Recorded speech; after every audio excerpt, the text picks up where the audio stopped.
Sa ikalawang module ng Chapter 3, pag-usapan naman natin ang maternal health. Ang maternal health ay ang pag-aalaga sa kalusugan ng mga buntis.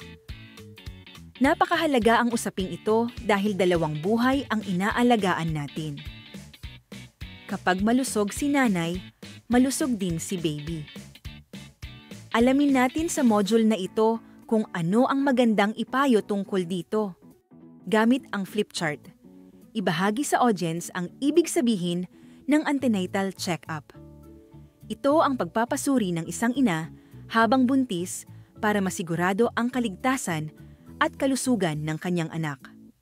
Kaya mahalagang nasa 8 beses ang inyong pagbisita sa health center upang kayo ay mabigyan ng wastong gabay sa iyong nutrisyon, mga bitamina, at pati na rin sa mga dapat iwasan, lalo na kung maselan ang pagbubuntis. Sa antenatal check-up, malalaman sa healthcare worker ang mga serbisyong pangkalusugan na dapat matanggap ng isang nagbubuntis upang matiyak na ligtas ang pagbubuntis.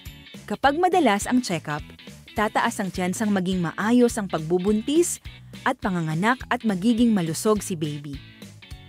Tandaan, isang check-up sa unang trimester ng pagbubuntis. 2 check-ups sa pangalawang trimester ng pagbubuntis.